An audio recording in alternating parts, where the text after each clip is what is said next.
I don't think most of you realize that you do not have time. Everything is time. Time can be converted into anything. We all know time can be converted into money. People say often, time is money. This is true. Money is also time. You spend money to save time. Time is the enemy of the rich man, so he takes a private jet to save time. Money is the enemy of a poor man, so he waits for the bus to save money. But they're the same thing, money and time. So when I say you don't have time, this is something you need to remember because it's extremely important and you can apply it to most things. You do not have time to have a headache. Do you understand? I'm not saying you don't have a headache. I'm not saying your head doesn't hurt. But you don't have time for it to affect your life. You do not have the waking hours. You are being outcompeted and crushed by people who are more powerful and more connected than you'll possibly ever be. By people who know things you do not know. You do not have time to have a headache. It's simply not acceptable. How do you perform when you have headaches is a stupid question. The fact you've even framed it in that way shows that you don't understand the world. I'll give you another example. You don't have time to argue with your woman. Your woman started an argument today or yesterday, whatever, and you've been texting back and forth. You don't have time. You have things to do. There's unlimited work in the universe. You don't have time to have a headache or message girls or scroll Instagram. You don't have time for any of these things. Time is your lifeblood. It's all you've got. You can turn time into reputation. You could turn time into global fame. You could turn time into respect. You could turn time into a fantastic body. You could do anything with your time. You could choose a random embassy. You could choose a random country that you have beef with, Chile, and you could go stand outside the Chilean embassy with a sign saying, "Down with Chile," for no reason. But if you stood there every single day, after about 2 years, people would be like, who is this guy and why does he hate Chile so much? You can turn your time into anything you want. So how are you going to waste it sitting around saying, I have a headache? Boo boo, I have a headache. But the question is framed incorrectly. If I have a headache, I don't care. And one of the main reasons I don't care is because my enemy doesn't care. You know, when I got injured when I was training for fights, my coach would often say to me, is your enemy going to hit you less or show you mercy because of this injury? If you say, okay, we're about to fight, but halfway through the training camp, I hurt my foot, so, take it easy. No, he's going to try and destroy me anyway. So if he doesn't care, why do I care? And why does my coach care? Nobody cares. The people who are trying to steal your woman, and trust me, everyone is. The people who are trying to take the money that you want to earn and put it in their pocket before you can. The people who want to have large and gorgeous feathers on their peacock to show the world all the amazing things they've done. They don't care that you have a headache. So why do you care? You need to reprogram your mind. You don't have time to have a headache. You don't have time to be doing the majority of things you do. And there's always been and always will be, and we could talk about that again. We were talking earlier about competence, right? Do you think a woman sees you as competent if you complain about having a headache? Let's say you have a headache. It's fine. You have a headache. I'm not disputing that. Maybe it really hurts. That's terrible. If you go, oh, I've got such a bad headache, do you think a woman looks at you and goes, yes, oh, I found the guy for me? She may not say anything. She may say, oh, do you want a pill? But really, deep down, this guy's a dickhead. I mean, if you got hit in the head with a hammer or shot in the face, fine. But why do you have a headache? From what? Scrolling TikTok. A lot of you deserve the failure you endure. The universe is very giving. I often believe, people say the world's not fair. I'd argue that karmic retributions, and in the long run, all in all, is pretty fair. Karmic retributions are real. In the end, God gives you exactly what you deserve. So if you're not happy with your life, you have to ask yourself, do you really deserve more? Have you really tried 100% of the time? Did you ignore that headache? Are you as competent as you could possibly be? Have you given 100% every time you've done anything? No, you deserve what you have. You deserve your mediocrity because you're an average person. You want a Lambo and these women and a boat and whatever else you want because you see it on Instagram, but wanting something and deserving something are very different things. If you truly deserved it, you'd be working for it in a way that ensures it would be given to you by the universe. Every single thing I've ever wanted, I have got. Maybe not instantly, maybe not easily, in fact, certainly not both. It was always difficult and it always took time, but I really wanted them, so I always got them. And I put in enough work to show God and show the universe I deserved them, so he gave them to me. I cannot remember a single time, and I state this as a matter of fact, this is not hyperbole, I cannot remember a single time I have ever decided not to do something that must be done because I had a headache, ever, ever. It is easier if you enjoy it, because you do not struggle with lack of motivation or lack of interest. For me to say you could honestly be world champion at something you hate is a lie. You can, however, be competent at things you don't like. You can be very good at something you don't like doing. To be the best in the world, you probably have to fall in love with it. But the way you do anything is the way you do everything. And you can fall in love with the idea of being good in general. So anything I do, I don't want to be bad at. I either don't do it or I try my very best all the time to become extremely good at it. I don't see the point in doing anything and being mediocre or being bad at it. What's the point? If I'm going to speak on podcasts, I want to be good at it. Anything I'm going to do, I want to be good at. Now, you should have enough respect for yourself that you're prepared to always put in the effort to give your best 100% because it is a habit. You should always give your best to anything you do. When you pick up a video game, you should give your best.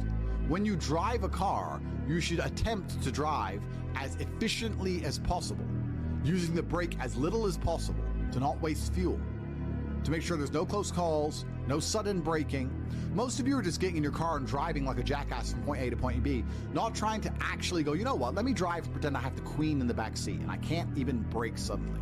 And I only have a fraction of fuel. How far can I go if I very smoothly, very calmly anticipate the traffic in advance, move my car in and out of the car so I barely have to brake, keep moving slowly and smoothly? Let me try and get good at this. The way you do anything is the way you do everything. And it is a habit to be good at things. There's nothing wrong with just being good at things. To be the best in the world, you have to love it. That's true. But you're not going to love the majority of things you do. That's not realistic. The world's not going to afford you a life where everything you do you're in love with. In fact, you're going to end up doing a whole bunch of things you don't want to do. And the life hack is, if you enjoy getting better at things, then you can be doing something you don't want to do better than you previously done it, and now you enjoy doing it because you were more competent and more capable at said task.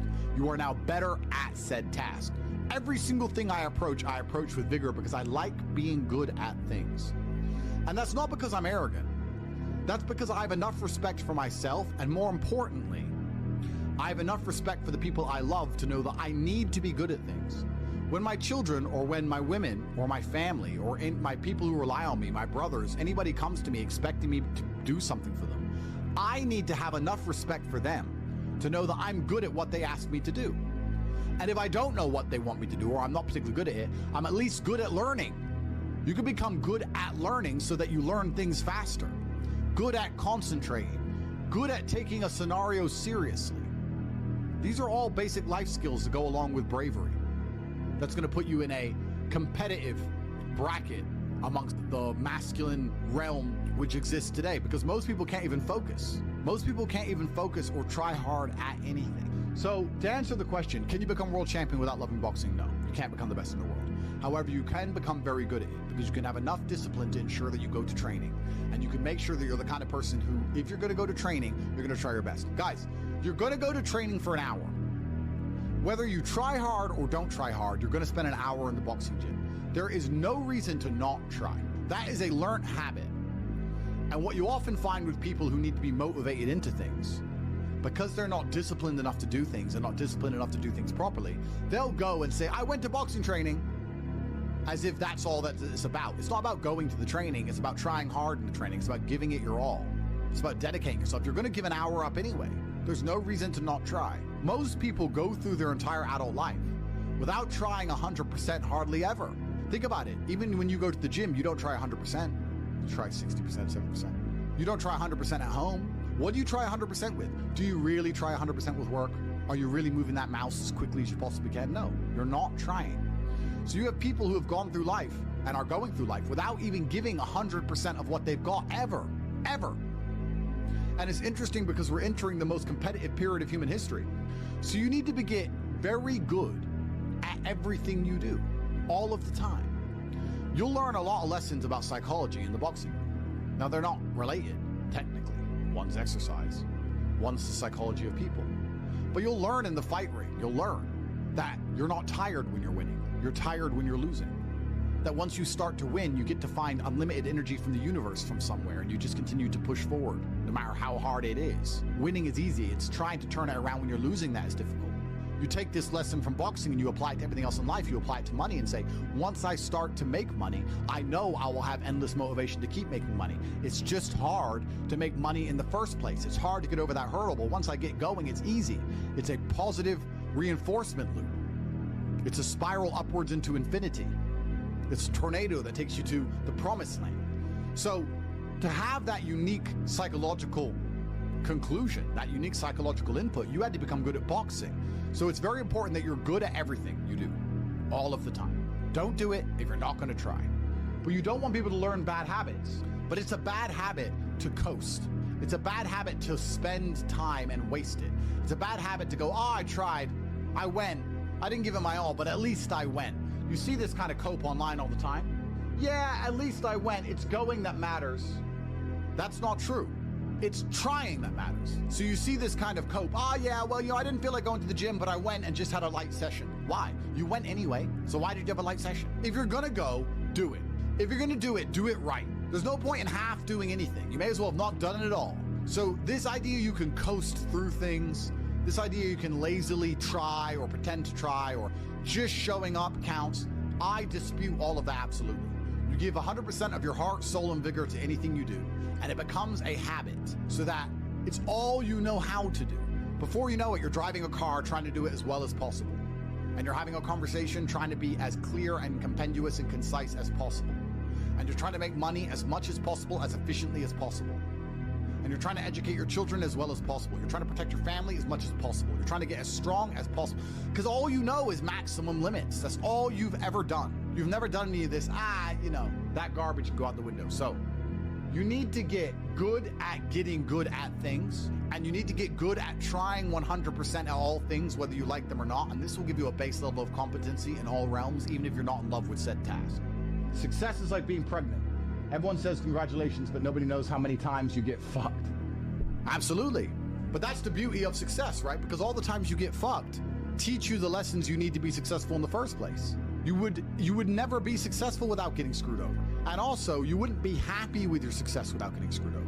The reason you appreciate that woman who's so good to you, who you trust with all your heart, who's loyal to you, is because that other woman cheated on you. If you had never seen a terrible, narcissistic, cheating woman, you wouldn't appreciate a good, kind-hearted one.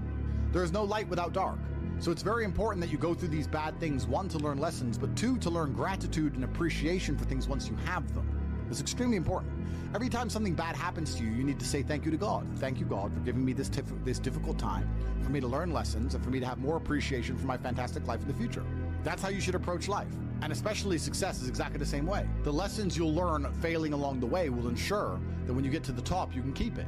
It's difficult to think of a scenario where being brave would be a negative mindset for you to be able to tap into, because bravery affords new options you haven't previously considered. If you're a coward, you don't have certain options on the chessboard because you simply don't have the bravery to make X moves. But if you are brave, you can analyze these moves. So you have a whole bunch of moves that most people don't have. Most people do not have the bravery to consider alternate paths. You need to be able to look at the chess moves that most people will not be prepared to make, and most people live very afraid. So bravery is an extremely important skill to hone. It's something you should practice. You should often sit and think, what would be the bravest decision I could make in this scenario? What would be the bravest one I could possibly make? And consider it. I'm not saying do it, but you should get in the mental model of considering it. Because quite often when you're a coward, brave decisions don't even cross your mind, ever. They don't even cross your psyche. They're not even something that's interesting to you. You haven't trained your mind to consider them. So you need to train your mind to consider bravery, because bravery is something that is going to universally apply throughout your life. It doesn't matter if you're rich, it doesn't matter if you're poor, it doesn't matter if you're in Thailand, it doesn't matter if you're in Peru. Having the option to be extremely brave and consider the options which are afforded only to a brave person is going to be something which is always going to benefit you. So it's very important that you consider and think about bravery as a whole, something I want you to hone. Because life is sales. Convincing a woman to love you is sales. Work is sales. Life is sales. So fantastic thing to learn. Boxing, once again, fantastic thing to learn. It's very good. Your body and mind are connected. You cannot have a strong mind without having a strong body. Fantastic. Who should you be before you become rich? Well, money is an amplifier. Money's not going to change who you are. It's going to amplify who you are. If you're a good person, it'll make you a very good person. If you're a bad person, it'll make you a very bad person. If you're a weak person, it'll make you very weak and cowardly and scared. If you're a strong person, it'll make you very brave. Money amplifies. So you actually kind of have to hope that you don't get rich too early before you've struggled enough, because men are built on the back of struggle. You have to go through pain and terrible things as a man and struggle constantly to be a good man. No man who has not struggled is a good man or good at being a man. But don't worry, I think God has a plan for you. You should be trying your absolute best to get rich all of the time. You should be struggling and working as hard as possible. And all of those lessons that will come with all the suffering and the difficulty will be amplified by the time you're a multimillionaire and you'll become the best version of yourself. That's how you become a top G. Wake up every day and be prepared to give 100% focus to all of the things you do. That's all you have to worry about. It's kind of like, if you worry about the work, the results come. The results are easy. Guys, money is easy. Money is easy. Women are easy. The life you want is easy. All you have to do is fall in love with the work. If you fall in love with the work, fall in love with being good at doing your work, getting it done, never missing a day, because the easiest way to make sure you never miss a lucky day is to try every single day. Lucky days exist, and you're never gonna know if you have a lucky day or not unless you try every single day. Then you're never gonna miss any lucky days, and you're gonna pull it off, and you're gonna realize it wasn't actually that difficult. All it took was consistency and constant effort, never being lazy and doing everything I'm supposed to do properly. When you tolerate something, you're admitting you deserve it. You're gonna get exactly what you deserve in life, from women, from masculine friendship, financially, respect on the street, luck. You get the luck you deserve. If you try your very best in all things, and you pray, and you're really thankful to God, and you say thank you all the time, you start to become very lucky. Lucky things start to happen. You get the luck you deserve when you try. It's truly remarkable. When a woman looks at you and goes, he can do anything he says he's going to do, that's when you become instantly attractive. Competence is extremely important. That's the masculine world. And peacocking built this world. Don't let losers and brokies sit and say to you, oh, all our graves are the same, it doesn't matter. No, it does matter. You were not born to suffer and die without being remembered or leaving a mark on this planet. You weren't born for that. You were born to do something great and to be remembered. You were born to leave offspring, which are so fantastic, raised in your image, that you, by proxy, are discussed into eternity.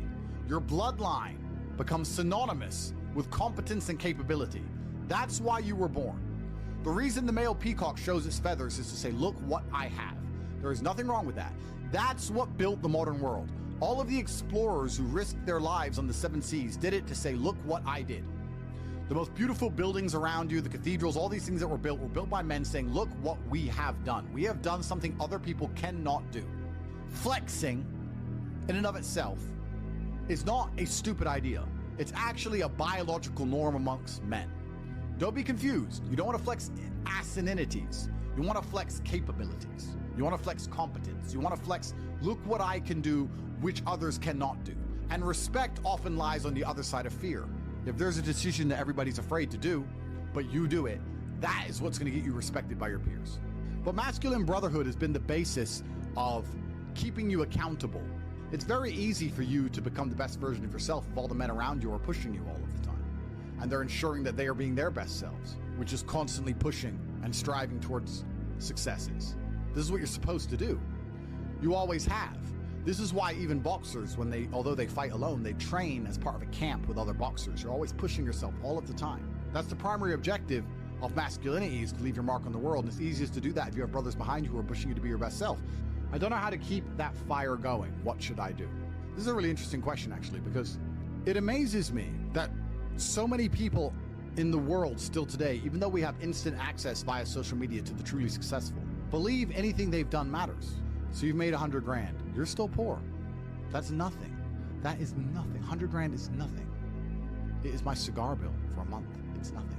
You've changed nothing. You've achieved nothing. You need to compare yourself always and constantly to somebody who is outperforming you. You need to stop being so happy with yourself for these tiny little successes. This is what they teach inside of common pop psychology classes. Yeah, and take the small success and be happy with it and put little milestones and reward yourself for achieving the little milestone. No, that's not what you should do. The point is, the fact you could have a little tiny success and quit shows that there's something wrong with your mentality and your firmware in the first place. You don't know what success is. I don't consider myself successful. So how can you consider yourself successful enough to not work? All I do is work. I work 7 days a week, 18 hours a day, every single day, never missed a day, headache or not, ever. So I don't understand this mindset. And you see a lot of people do it, right? They'll say, oh yeah, I had a really great week and I made some money and now I'm in Costa Rica. You're never gonna win that way. People often say to the extremely wealthy people, why do you work all the time? All you do is work. If I was as rich as you, I'd just go on holidays. Not understanding that the kind of person who goes on holidays when they have money is not the kind of person who becomes truly rich. The kind of people who become truly rich are the people who work every day no matter what, which is why all of the people who are truly rich are workaholics, because it's the only way to really get there. You can get to a certain point once you're a trillionaire, you're Jeff Bezos or whatever, that you can take some days off. I'm not saying that, but the point I'm making is you need to fall in love with being happy with yourself for how hard you've dedicated yourself to a task. That needs to be more satisfying to you than relaxing. Relaxing is probably the most boring thing you can possibly say for me to do. Say, Andrew, do you want to go relax? I say, what do I do, stare at a wall? That sounds terrible. Nothing is worse than relaxing. I don't want to relax. I want to work. That's all I want to do is work. Because if I work and I achieve things, I feel good inside. I got something done. I feel good. I feel happy. If I just relax, nothing's been achieved, so I don't see the point of it. It doesn't even relax me. In fact, it makes me very anxious. So then I feel more stressed than if I was just doing the work in the first place, which is why relaxing is impossible for me. And he said, well, it sounds like you have an anxiety disorder.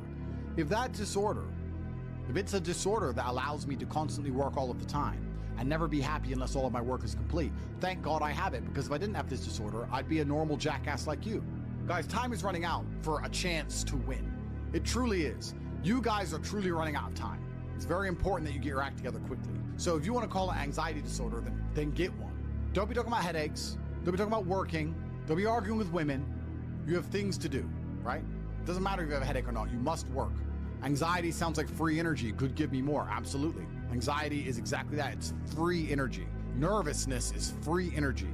The inability to rest or relax or sleep is free energy. You just have to have the discipline to direct it in the correct directions. You need to sit at home and feel this fire inside of you because you do not have all of the money you want, all of the respect you want, and your name has not been echoed into eternity. You're not etched into the halls of history. You need to take all of that fire inside of you and all of that anger and direct it at one task. And you need to try your absolute best to ensure you succeed in that task. It's down to you. I can't drag you across the finish line. I can only show you where the race is and try and hype you up before you run. I can take you to the start line. I can tell you you can do it. I can tell you how fantastic it is when the race is over. I can tell you it is worth it, but you have to be the one to run the race. I can't carry you. If you're gonna ask me stupid questions about headaches, you're never gonna make it. There's gonna be a huge contingent of the populace that never make it. But when you do, it is worth it because you're remembered. And that's the whole point of being alive as a man in the first place, is to go down in history. It's not to go through life comfortably. It's not to go through life without struggle, without pain. The point of being a man in the first place is so that you suffer enough for people to remember you, to die for something, to live for something. That's the whole point in all of this. There's nothing else to do, and make your name synonymous with something fantastic which has affected humanity and culture. That's all it's about. And it's very difficult to do that if you're insignificant and broke and lazy and stupid with a fucking headache.